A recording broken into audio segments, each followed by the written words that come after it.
The emperor of a city in China has been longing for a daughter after having 15 sons over the course of 15 years. His wife goes into labor and gives birth to the long-awaited princess. Everyone in the palace is over the moon until the head nurse passes out. It turns out that the new princess has a disgustingly pungent body odor that can knock people unconscious. The king is informed about a fainting epidemic where 15 nannies, 5 nurses, and 2 guards have passed out because they could smell the newborn. The head doctor of the palace reveals that the princess suffers from severe atypical reeking syndrome, causing excessive emission of body odor. Unfortunately, a cure to this problem hasn't been developed yet, but the doctor is confident he will cure the princess in a few days. Until then, they have to wear masks to take care of her. A week goes by, but with no progress in finding the cure. Sometimes her smell passes through the mask and makes everyone nauseous. For the welfare of the entire palace, the king orders the princess to be taken to the riverside residence, away from everyone else. Time passes, and the princess grows up to become a beautiful young girl, but her body odor remains the same. She has tried different kinds of baths, medicines, and soaps, but nothing helps. At this point in her life, she has accepted her fate as the stinking queen, but is worried that she will remain unmarried because of the disease. Her parents are equally worried for her and are constantly looking for a suitable man who will accept her despite her smell. One day, they arrange a matchmaking ceremony where a bunch of men will be invited for the princess to choose from.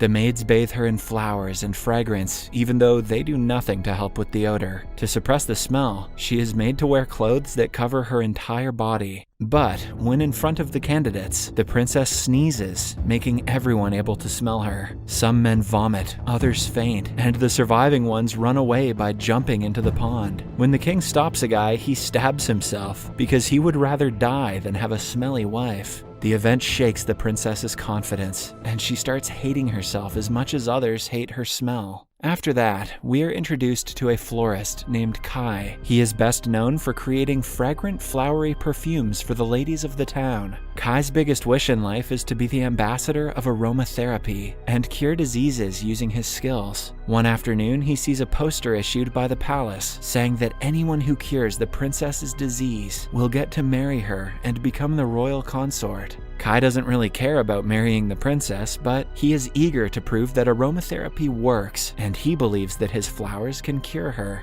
We see that he has a plethora of flowers growing at his house, including a smelly one called Stinky Weed, which sounds awesome, but smells really bad. Even though most people would find the plant repulsive, Kai loves it as much as the rest. Then comes the day of the competition, where 6 selected candidates have to make 3 smelly objects odor-free. They get to work immediately, some using magic, others using chemicals, while Kai uses his homemade fragrance. I want to know what those magicians are doing. After a rough battle, only Kai and a young doctor named Ye are able to complete the task. They are given 3 months to create a formula or a technique that will cure the princess. If Kai is successful, the palace doctor will be humiliated, so he wants his junior Ye to win. He tries his best to discredit Kai's abilities because he was born to a lower-class family. However, the king allows him to participate, disregarding the royal doctor's suggestion. For the next few days, Kai works hard to create the most fragrant soap he has ever made. To look for subjects he can test it on, he goes to the fish market. To his surprise, a woman falls on him while trying to lift a heavy fish. She is none other than the princess, who has disguised herself as a fisherwoman named Hyung. She blames her smell on the fish so people won't think she is weird. Upon finding out that he is here looking for smelly people, the princess convinces her fisherman friends to help him. They come to his house, where they are made to shower for about an hour using the soap on every corner of their bodies. Kai smells them afterward and passes out because the soap didn't work at all. After the fishermen leave, Hyung offers to be his test subject for free. An excited Kai performs steam therapy, green water therapy, mummy wrap bath, and other techniques on her, but nothing works to cure the gut-wrenching smell of her body. Meanwhile, Kai's competitor Ye is working with the royal doctor. He wants to make sure that Kai doesn't win because it will ruin the reputation of the entire Royal Medical Association. They are willing to go to any lengths to prevent Kai from developing the cure.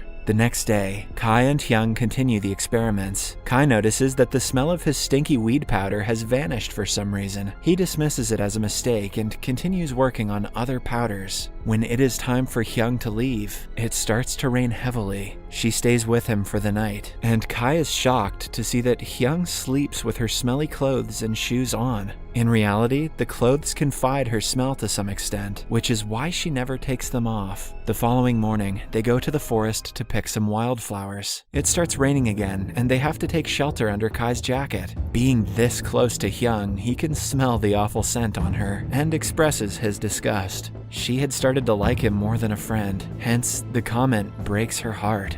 A confused Kai watches as she runs away in anger. Sometime later, Kai returns home to see all his flowers have been destroyed except the stinky weed. Seeking comfort, he picks the stinky weed. He goes to meet Hyung and finds her dancing alone. Still angry, she hits him with stones, refusing to believe that his house was trashed. Kai drinks for the rest of the night and falls down in the middle of the street. This is when he sees women sweating and comes up with an idea. He wants to create medicine from women's sweat, since it might suppress the odor with its own smell. That way, one can just take a shower and remove the sweat medicine, and their body would be odorless. Kai asks for help from the fishermen, and they agree after Hyung convinces them. For the next hour, they make a group of women dance continuously and collect their sweat. Then, Kai works the entire night and creates the magical potion. But just when it is ready, a masked burglar attacks him and breaks the vial. Kai chases the man and ends up in Ye's house. The doctor claims that he never went out of the house, and since Kai doesn't have any proof, he can do nothing. There is an entire group of scientists working with Ye, which shakes Kai's spirit, especially now that his work is ruined. In the following scene, he is alone in his home when Hyung arrives with a bucket full of sweat so he can continue the experiment. The gesture touches Kai's heart, and he asks her to stay the night. Hyung sings him a beautiful song that calms his nerves and helps him focus. A few days later, Kai completes the formula and sprays it on the fisherman to see if it works. He wants to test it on Hyung as well, but she pretends to be allergic to sweat, so her true identity isn't revealed. The potion works perfectly on men and makes them smell better. Even though it is not a permanent solution, Kai is happy to have made some progress. Still, they have to use it on a woman to see if it'll work on the princess too. At night, the group goes into the palace to meet the only smelly woman in the town, other than the princess. She is the royal doctor's wife, known for her smelly farts. The group hides outside the toilet and uses the formula on her, only to discover the solution doesn't work on women. Or maybe it just doesn't work on farts. For the next few days, Kai works day and night, disregarding his health. Hyung finds him bleeding out his nose because he is sniffing too many times. She forces him to take a rest for the night, even though Kai is not a fan of the idea. The next morning, he goes to the woods and comes across an old couple burying flowers in the ground. They reveal that they like to give dead flowers a proper burial. The couple turns out to be botanists with vast knowledge about different kinds of vegetation. When asked what are the most fragrant flowers of all time, they name 4 flowers that grow in 4 different seasons. The couple leaves shortly after, but this gives Kai a brilliant idea that will definitely work as a cure. He tells Hyung that he has to travel around China to collect 4 seasonal flowers. She offers to join him, and the two set off for a month-long journey to places with different climates. They bond while traveling and return home after a successful trip. By now, they only have a week before the 3-month experiment period ends. Kai gets sick, so Hyung uses his diary to make the formula for him. Since Kai's nose is stuffy, he cannot smell her, and they end up sharing a bed at night. Eventually, Judgment Day comes, and Hyung allows him to cure the princess and marry her. Kai doesn't feel comfortable leaving her behind, but he has to prove that the aromatherapy works. In the following scene, the competitors are in front of the king, and the princess is behind a tent. Ye goes first and uses several pressure points to try to make her odorless. However, it disrupts her sense of smell, and only she cannot smell her odor. He promises to perform the same procedure on every citizen, so they won't smell her scent scent and she can be free. The king remains unimpressed and asks Kai to continue. The royal doctor tries to intervene, but Kai proves that he has no sense of smell at all, which is why he is incompetent to make a judgment. The king kicks the doctor out of the palace for lying to him and pretending to be working on a cure. Following that, the princess is made to eat the tablet, which actually cures the disease and makes her smell great. Everything goes well until she comes out of the tent, revealing that the medicine only worked for some time. The king is about to execute Kai, but stops upon hearing the princess crying. When her tear drops to the ground, Kai has an epiphany. He begs the king to give him one more day so he can add something to the medicine. I wonder if it's farts. Kai is granted 24 hours, hence he goes to meet Hyung immediately. He recalls the time that the powdered stinky weed lost its scent because her tears had landed on it the previous day. He thinks if her tears are added to the medicine, it will surely work. To make Hyung cry, Kai tells her that he knows the smell isn't coming from her clothes, but from her body. Hyung reveals that she never had friends when she was little, and even her family disgraces her, all because of the stupid disease. One day, she jumped into the river to commit the unthinkable, and was saved by the fishermen.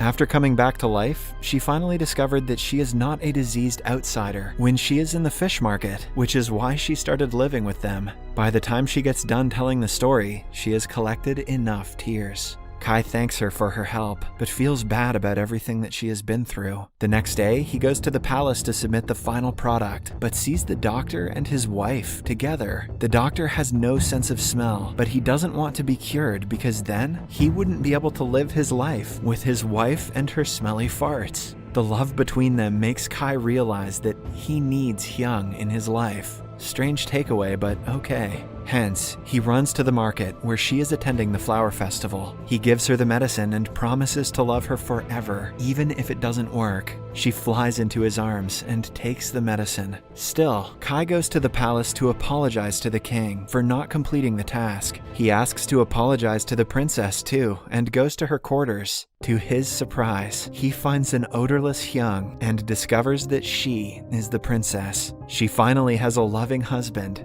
and a nice-smelling body. In the last scene, the two get married as the entire city celebrates. The moral of the story is, if you smell bad, go cry about it.